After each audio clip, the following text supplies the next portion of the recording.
జీవీఎంసీలో ఆ నలుగురు షాడో మేయర్లు అవినీతికి ప్రతీక అనేటువంటి విధంగా ధర్మం 4 పాదాల మీద నడిస్తే జీవీఎంసీలో ఈ 4 ఏళ్లలో పాలక మండలి ఏర్పడిన నాటి నుంచి కూడా 4 ఏళ్లలో ఆ నలుగురు షాడో మేయర్లు అవినీతి మీద నడుస్తున్నారన్నది తేటతెల్లమైంది. ఎందుకు గౌరవ మేయర్ మీద, గౌరవ డిప్యూటీ మేయర్ల మీద అవిశ్వాస తీర్మానం పెట్టాల్సి వచ్చింది? దానికి గల కారణాలు కొన్ని మీకు వివరించడానికి ఇవాళ సమావేశం ఏర్పాటు చేయడం జరిగింది. మొట్టమొదటి నుంచి కూడా కౌన్సిల్ ఏర్పడిన నాటి నుంచి గౌరవ మేయరు, డిప్యూటీ మేయర్లు మేయర్ని పూచిగా చూపించి ఆ నలుగురు షాడో మేయర్లు ఏ విధంగా దోచుకుంటున్నారో పదే పదే మీ అందరి దృష్టికి, విశాఖ ప్రజల దృష్టికి, రాష్ట్ర ప్రజల దృష్టికి తీసుకురావడం జరిగింది. మేయర్ గారిని, గొలగాని హరివెంకట్ కుమార్ గారిని మేము ఒకటే అడుగుతా ఉన్నాం. మీరు మేయర్ పీఠం ఎక్కిన దగ్గర నుంచి కూడా ఏదైతే ఇసుక తోటలో వసుదేవ ఫంక్షన్ హాల్ పేరిట అక్రమ నిర్మాణం చేపట్టి పన్ను కూడా విధించకుండా 4 అంతస్తుల బిల్డింగ్ ఏదైతే నిర్మించారో ఆ నిర్మాణానికి డబ్బులు ఎక్కడి నుంచి వచ్చినాయి? నిర్మాణ సామాగ్రి అంటే స్టీల్ కానీ, సిమెంట్ కానీ, ఇసుక కానీ, పిక్క కానీ ఏ జీవీఎంసీ కాంట్రాక్టర్ మీకు సప్లై చేశారు? అదే ఆరిలో బిఆర్టీఎస్ మెయిన్ రోడ్ లో వసుదేవ లాడ్జ్ సాక్షాత్తు గొలగాని హరివెంకట్ కుమార్ గారి పేరు మీదే ఆ యొక్క ఆస్తి ఉంది. అది ఏ కాంట్రాక్టర్ నిర్మించారు? ఇసుక తోటలో డోర్ నంబర్ 54-9-4 4 అంతస్తులు అక్రమ నిర్మాణం ఏదైతే ఉందో, 8 ఫ్లాట్లు ఏవైతే ఉన్నాయో ఆ బిల్డింగ్ నిర్మాణం ఎప్పుడు జరిగింది, ఎలా జరిగింది, ఎవరు నిర్మించారు? షాడో మేయర్ ఉన్నటువంటి గొలగాని శ్రీనివాస్ పేరు మీద బిల్డింగ్ ఉన్న మాట వాస్తవం కాదా? గండిగుండం దగ్గర మేయర్ గారికి ఒక ఫామ్ హౌస్ రిసార్ట్స్ కట్టారు. 2 ఎకరాల పైగా జియాన్ శ్రీధర్ స్థలం ఇది, జియాన్ శ్రీధర్ బిల్డింగ్ ఇది. ఎక్కడి నుంచి వచ్చినవి? ఇకపోతే గోంగూరట్ల పక్కన ఈ స్థలం పార్క్ స్థలం, గ్రీన్ బెల్ట్ ఇది. ఫేక్ డాక్యుమెంట్స్ క్రియేట్ చేసి గజం 1,25,000 ఉంది. ఇది సుమారు 500 గజాలు పైగా ఉంటుంది. 6 కోట్ల రూపాయల విలువైన స్థలాన్ని ఇప్పుడు కబ్జా చేసి అమ్మకాన్ని పెట్టిన మాట వాస్తవం కాదా? జియాన్ శ్రీధర్ అడుగుతాను నేను. సొంత స్నేహితుడు కూడా వదలలేదు శ్రీధర్. ఇది జియాన్ శ్రీధర్ ప్రాణమిత్రుడు మహేష్ బిల్డింగ్ కట్టుకోమని చెప్పి, ఎల్లో కలర్ది బిల్డింగ్ కట్టుకోమని చెప్తే ఇది కోర్టు వివాదాల్లో ఉండి బిల్డింగ్ వెనక్కి తీసేసుకున్నారు. దీనికోసం 50 లక్షల రూపాయలు జియాన్ శ్రీధర్ కొట్టేశాడు. సొంత స్నేహితుడి దగ్గర, సొంత స్నేహితుడు బాధితుడు, ఇల్లు లేదు, డబ్బులు లేవు, మహేష్ రోడ్డు పడ్డాడు. ఇది స్టీల్ ప్లాంట్ లో ఒక ఎంప్లాయీ, వాళ్ళ వార్డులోకి జరిగిన నిర్మాణం. రోడ్డుని, కొంత స్పేస్ ని కబ్జా చేసి అక్రమ నిర్మాణం చేపట్టడానికి సహకరించినందుకు జియాన్ శ్రీధర్ యొక్క పారితోషికం 85 లక్షలండి. గ్రీన్ బెల్ట్ ఆక్యుపేషన్ కూడా ఉంది బిల్డింగ్ తన సొంత వార్డులో. ఇవన్నీ కూడా డిప్యూటీ మేయర్గా ఉండి తను అక్రమంగా అన్యాయంగా తన అధికారాన్ని పలుకుబడిని అడ్డం పెట్టుకొని వందల కోట్ల రూపాయలు స్థలాల్ని సెటిల్మెంట్లు చేసేటువంటి ఘనాపాటి డిప్యూటీ మేయర్. వాళ్ళ వార్డులో 183 అక్రమ నిర్మాణాలు జరిగినాయి.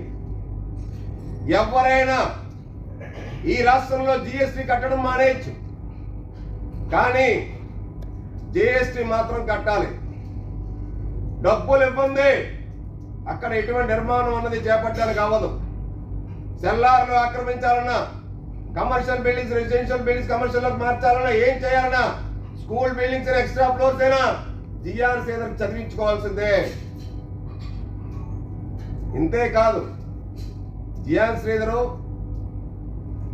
వార్డులో మర్రిపాలెం ఉడాలే వార్డులో 10 సంవత్సరాల క్రితం అక్కడ ఉన్నటువంటి ఎవరైతే అసోసియేషన్ సభ్యులు ఉంటారో అసోసియేషన్ సభ్యులకి జీవీఎంసీ నిధులతో అక్కడ నిర్మాణం చేపట్టేస్తే ఫంక్షన్ హాల్ మొన్న విఎంఆర్డీ వాళ్ళు వచ్చి విజిలెన్స్ వాళ్ళు వచ్చి ఆ భవనాన్ని స్వాధీనపరుచుకున్న మాట వాస్తవం కాదా?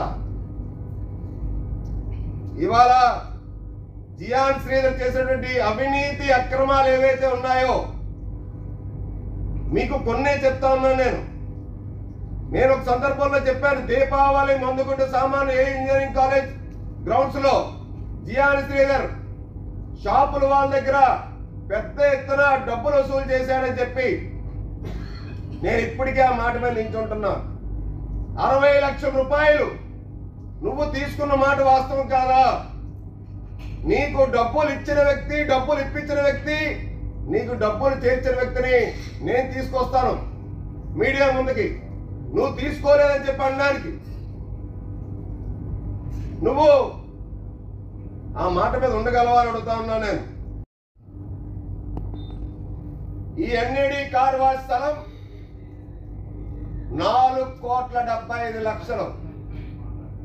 జియాన్ శ్రీధర్ కి 4,75,00,000 రూపాయలు పెట్టి ఈ స్థలం కొనడానికి డబ్బులు ఎక్కడి నుంచి వచ్చినాయి? ఈ స్థల యజమాని దగ్గర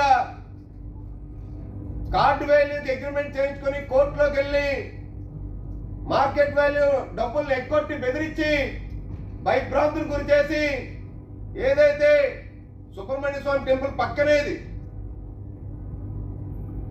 ఈ కన్నడి కార్వాస్ స్థలాన్ని కొనడానికి జియాన్ శ్రీధర్ డబ్బులు ఎక్కడి నుంచి వచ్చినాయి? ఇది కాక ఈ పక్కనటువంటి స్థలం ప్రభుత్వ స్థలం కబ్జా చేశాడు. ఇది రెండోది. పార్టీ ఆఫీస్ ఏదైతే ఇప్పుడు జియాన్ శ్రీధర్ పార్టీ ఆఫీస్, ఇది ఈ పార్టీ ఆఫీస్ స్థలం ఖాళీ చేయించడానికి వివాదాల్లో ఉన్నటువంటి టెంబర్ డిపో ఎన్నో ఏళ్ళగా ఉన్నటువంటి ఖాళీ స్థలంలో వివాదాలు ఉన్న స్థలాన్ని ఖాళీ చేయించడానికి జియాన్ శ్రీధర్ 1,70,00,000 రూపాయలు తీసుకున్న మాట వాస్తవం కాదా? రౌడీల్ని గూండాల్ని పెట్టి ఏదైతే గేదెల నాయుడితో ఈ సెటిల్మెంట్ చేయించిన మాట వాస్తవం కాదా? ఇప్పుడు ఇదే జియాన్ శ్రీధర్ అక్రమాలకి అసాంఘిక కార్యకలాపాలకి అడ్డా కాదా ఇది? నాలుగోది, ఇది పోలీస్ హౌసింగ్ సొసైటీ మర్రిపాలెం ఉడాలేట్లో ఉన్నటువంటి స్థలం. ఇది కబ్జా చేయబోతా ఉంటే జీవీఎంసీ సిబ్బందితో ఈ మొత్తం స్థలాన్ని బాగు చేపించాడు. బాగు చేపిస్తే పోలీస్ అధికారులు అప్రమత్తమయ్యి జియాన్ శ్రీధర్ అరెస్ట్ చేస్తామని చెప్పి సాక్షాత్తు స్థలం దగ్గరకు వస్తే జియాన్ శ్రీధర్ పారిపోయిన మాట వాస్తవం కాదా? సుమారు ఇది 1000 నుంచి 2000 గజాల మధ్య ఉంటుంది. 10 కోట్ల రూపాయలు విలువైన స్థలం. జియాన్ శ్రీధర్ సొంత వార్డులో స్థలం ఇది. పోలీసు వాళ్ళ స్థలాన్ని కూడా వదలకుండా జీవీఎంసీ అధికారులతో కబ్జా చేయడానికి ప్రయత్నం చేసిన మాట వాస్తవం కాదా అని అడుగుతా ఉన్నా నేను. పాప రాడ్ బెండర్ రమణ అని ఉంటాడు. ఈ రమణ అనేటువంటి వ్యక్తి దగ్గర ఇది బిల్డింగ్లు ఉన్నాయి. ప్రిన్సెస్ లో సుమారు 300 గజాలు ఉండొచ్చు. ఇది 2 బిల్డింగ్లు కట్టుకున్నాడు. ఈ స్థలం ఎవరిది? ప్రభుత్వ స్థలమా? జియాన్ శ్రీధర్ స్థలం ఏమైనా రాడ్ బిల్డర్ రమణికి రాసిచ్చాడా? ఈయన దగ్గర 75 లక్షల రూపాయలు జియాన్ శ్రీధర్ తీసుకున్న మాట వాస్తవం కాదా? దీనికి ఇప్పటికీ కూడా ప్లాన్ లేదు, ఆస్తి పన్ను లేదు, తలా లేదు, తోక లేదు. ఉడాలే ఓట్లో ఉన్నటువంటి ఓపెన్ స్పేస్ స్థలమా? ప్రైవేట్ స్థలమా? జియాన్ శ్రీధర్ సొంత తొత్త ఈ స్థలం అని అడుగుతా ఉన్నా నేను. ఇది ఢిల్లీ పబ్లిక్ స్కూల్. ఈ భవనం ఎవరితో ఆశ్చర్యపోతారేమో, సాక్షాత్తు మన డిప్యూటీ మేయర్దే. నేతాజీ రోడ్ లో ఉన్నటువంటి బిల్డింగ్ ఇది. గడ్డను కూడా ఆక్యుపై చేసి ప్లే గ్రౌండ్ లేకుండా, దీనికి ప్లాన్ ఉందో పర్మిషన్ ఉందో కూడా తెలియదు, దోచేశాడు. దీన్ని బట్టి అర్థమవుతా ఉంది, ఎవరైనా బ్యాంకాక్, సింగపూర్, మలేషియాలో పుట్టినరోజులు చేసుకోగలరా? తరచూ వెళ్ళగలరా? ఏ డిప్యూటీ మేయర్ అయినా జీఎంసీ చరిత్రలో ఆ విధంగా వెళ్ళిన సందర్భాలు ఉన్నాయా? జియాన్ శ్రీధర్ వేసుకునేటువంటి షూ ఛార్జింగ్ పెట్టుకోవాలి. అమెరికా నుంచి ఉంటుంది, అమెరికా నుంచి వచ్చిన షూ అది. 1,25,000 నుంచి 1,95,000 షూ ఖరీదు. కాదని చెప్పమనండి. జియాన్ శ్రీధర్ వేసుకునే షర్టు రేర్ ర్యాబిట్ 15,000 నుంచి 20,000 రూపాయలు విలువ చేసేటువంటి ఒక్కొక్క షర్టు.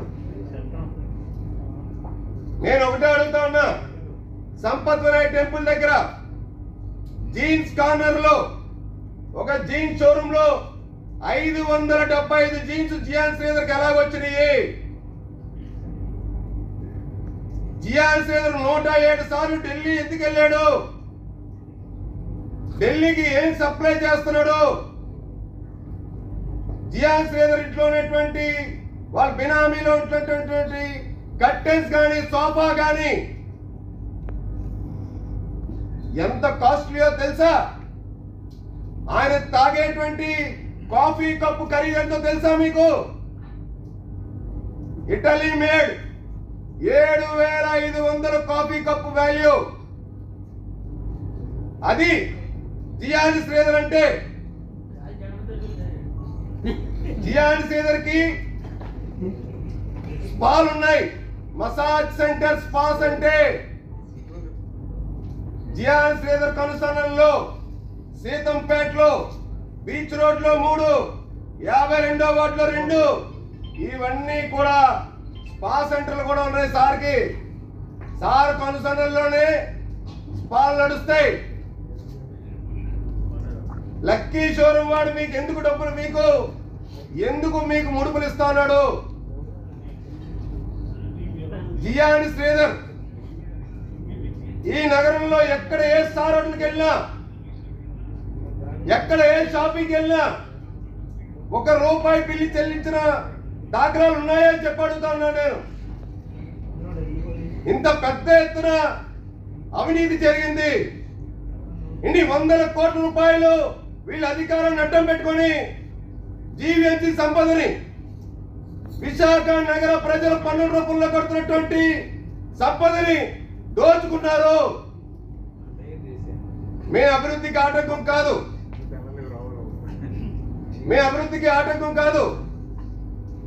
ఒక్క గొలగాన్ సీన్ వార్డులో, అంటే గౌరవ మేయర్ గారి వార్డులో 17,42,00,000 రూపాయలు 4 ఏళ్లలో పనులు జరిగాయి. ఎందుకు జరిగాయి?